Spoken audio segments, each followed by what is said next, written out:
पूर्व प्रधानमंत्री स्वर्गीय चौधरी चरण सिंह की मनाई गई पुण्यतिथि। गुरुवार को मथुरा शहर के सिंचाई विभाग प्रांगण में भारत रत्न किसान मसीहा पूर्व प्रधानमंत्री चौधरी चरण सिंह की 38वीं पुण्यतिथि अखिल भारतीय जाट महासभा मथुरा द्वारा मनाई गई। इस मौके पर सर्वप्रथम जाट महासभा द्वारा हवन किया गया और पुष्प अर्पित कर श्रद्धांजलि दी गई। अखिल भारतीय जाट महासभा के जिलाध्यक्ष राजेश चौधरी की अध्यक्षता में एक सभा का आयोजन किया गया। इस कार्यक्रम के मौके पर अखिल भारतीय जाट महासभा के दर्जनों की संख्या में लोग उपस्थित रहे। इस कार्यक्रम के बारे में जानकारी देते हुए सभी ने अपने अपने विचार कुछ इस प्रकार प्रकट किए, जिसमें सभी ने कहा कि पूर्व प्रधानमंत्री स्वर्गीय चौधरी चरण सिंह किसानों के साथ साथ मजदूर एवं जवानों के भी हितैषी थे। वे किसी से भेदभाव नहीं रखते थे। पूर्व प्रधानमंत्री भारत रत्न चौधरी चरण सिंह की 38वीं पुण्यतिथि पर अखिल भारतीय जाट महासभा के पदाधिकारियों ने सिंचाई विभाग के प्रांगण में वैदिक रीति से हवन करके उन्हें श्रद्धांजलि भेंट की और चौधरी चरण सिंह जी सही मायने में किसानों के ही नहीं, पिछड़ों के, दबे कुचलों के, गांव के, जो जमीन से जुड़ा हुआ आदमी था, जो मेहनत करता था, मेहनत कश लोगों के रहनुमा बने।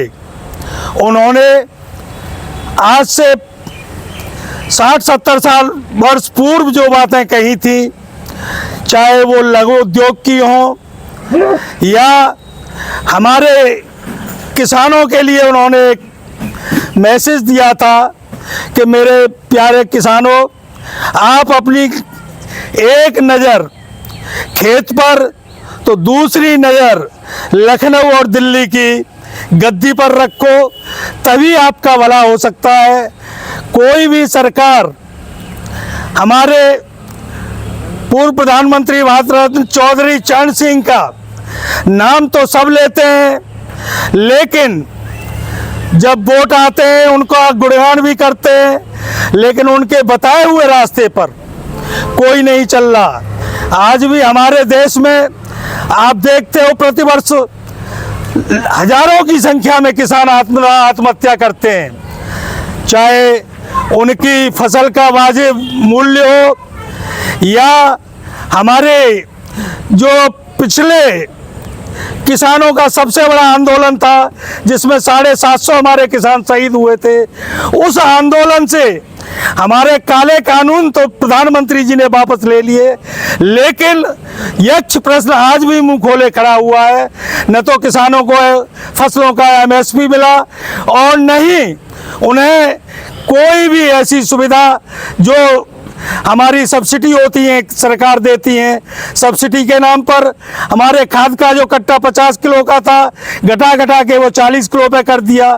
तो मैं तो यही अनुरोध करूंगा और सभी भाइयों से ये कहूंगा कि आपकी एकता में बहुत बल है। जिस दिन आप एक हो जाओगे उस दिन चाहे कोई भी सरकार हो, उस सरकार को झुकाने का काम करोगे। मैं इन्हीं शब्दों के साथ अपने विचारों को विराम देता हूं। देखिए, आज 29 मई है, चौधरी साहब की पुण्यतिथि है और सभी किसान वर्ग ने, सभी लोगों ने आज मिलकर सबको चौधरी साहब को श्रद्धांजलि अर्पित करी है। और इस संदर्भ में हम यही कहेंगे कि चौधरी साहब ने जो नीतियाँ पूरे देश में लागू करी, चौधरी साहब ने जो निम्न वर्ग के लोगों को उत्थान का प्रयास किया, चौधरी साहब ने जो किसान वर्ग के उत्थान का प्रयास किया, ऐसा प्रयास आज तक कभी किसी राजनेता ने नहीं किया। और चौधरी साहब सभी जनमानस चौधरी साहब को आज श्रद्धांजलि अर्पित कर रहा है, क्योंकि चौधरी साहब की सोच जो थी वो बड़ी विचित्र सोच थी। चौधरी साहब ने हमेशा उत्थान की बात कही, हमेशा गरीबी से लड़ने की बात कही, हमेशा लोगों की आर्थिक उन्नति की बात कही और किसान वर्ग को चौधरी साहब ने हमेशा अपनी प्रायोरिटी पर रखा है। इस तरह बात की जाती है, जेल में भी उन्होंने 2 किताबें लिखी थी। हाँ, चौधरी साहब बड़े अच्छे इकोनॉमिस्ट थे। चौधरी साहब की इकोनॉमिक्स की किताब तो पूरे ऑक्सफोर्ड तक पढ़ाई जाती है। चौधरी साहब ने देश को आर्थिक तौर पर मजबूत कैसे बनाया जाए और उसका एक स्लोगन भी चौधरी साहब ने दिया था कि इस देश के विकास का रास्ता खेत और खलिहान से होकर गुजरता है। उसके पीछे यही संदेश था कि जब तक आप निम्न वर्ग को, किसान वर्ग को मजबूत नहीं करेंगे, तब तक आप और इस वर्ग को आप जब तक बड़े व्यापारियों से नहीं जोड़ेंगे, तब तक इस देश का उत्थान नहीं हो सकता। युवाओं को किस तरीके से प्रेरित करना चाहेंगे आप? देखिए, युवाओं के लिए सबसे अच्छी बात है, चौधरी साहब ने युवाओं के लिए भी सबसे बड़ी बात ये रखी कि भाई देश के विकास में अपना योगदान दें और अपनी गलत आदतों को छोड़कर, खासतौर से युवा जो आजकल आप देख रहे हैं भटका जा रहा है युवा हमारे देश का, और इस देश के विकास में अपना सहयोग करें और सही रास्ते से पॉजिटिव सोच के साथ अपना काम करें। सत्यवती, अखिल भारतीय जाट महासभा मंडल अध्यक्ष। आज किसानों के जो मसीहा हैं चौधरी चरण सिंह जी की पुण्यतिथि पर हवन का कार्यक्रम हुआ, और सबसे बड़ी गौरव की बात यह है कि हमारे जो देश के 5वें प्रधानमंत्री हुए चौधरी चरण सिंह जी, और 5.5 साल उनका जो कार्यकाल था वो भी चला, काफ़ी लंबे समय तक चला, और उन्होंने ये नहीं है कि सर्व समाज के लिए काम किया।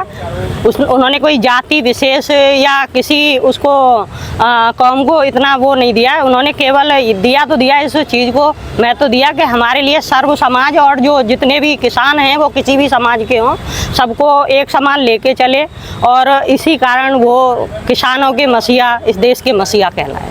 आज स्वर्गीय चौधरी चरण सिंह जी की पुण्यतिथि पर, 38वीं पुण्यतिथि पर, जो कि हमारे देश के भारत रत्न हैं, हम लोग सभी उनको श्रद्धांजलि अर्पित करते हैं। और देखिए, सबसे बड़ी खुशी की बात यह है कि एक किसानों के मसीहा, जो किसानों के बीच से, जो बहुत छोटे से परिवार से पैदा हुए और आगे चल के देश के प्रधानमंत्री बने, जिस तरीके से उन्होंने संघर्ष किए, किसानों के लिए संघर्ष किए, आम जन के लिए संघर्ष किए, मजदूरों के लिए संघर्ष किए, और एक ऐसी नींव रखी पूरे देश में, आज भी वो मिसाल हैं, किसानों के लिए मिसाल हैं। और जहाँ कहीं भी कोई बात आती है, कोई भी किसान आंदोलन होता है या कोई बात होती है, तो सबसे पहले चौधरी चरण सिंह का नाम लिया जाता है। काफ़ी लोगों ने उनके पद चिन्हों पर चल के आगे जो किसानों की बात रखी, बहुत बड़े आंदोलन हुए। अभी 3 काले कानूनों के आंदोलन हुए, जब आप देख रहे हैं कि किसानों के लिए इतना बड़ा काम हुआ और पूरा किसान समूह इकट्ठा हुआ पूरे देश में, 3 कानून वापस कराए। अभी राजेश जी कह रहे थे, बहुत अच्छी बात कही कि आज तक MSP नहीं मिली, हमें कहीं भी सब्सिडी अच्छी मिलती नहीं, किसानों के बच्चों को पढ़ने के लिए कहीं कोई रूपरेखा नहीं है। तो मैं तो यही चाहूँगा कि आज उनकी पुण्यतिथि के अवसर पर इस सरकार को सद्बुद्धि मिले और जो किसानों के लिए नए आयाम स्थापित हों, किसान आगे बढ़ें, और किसानों के, हमारे जो चौधरी चरण सिंह जो स्वर्गीय हमारे मसीहा हैं, उनके पद चिन्हों पर चलकर किसान उन्नति करें। इन्हीं शब्दों के साथ सबको जय हिंद, जय Bharat. Ranked among top 15 universities and endowed with the state-of-art infrastructure, Sanskriti focuses on innovation, research, skill and holistic development of students. No wonder Sanskriti has 91% placement record. Sanskriti University for excellence in life.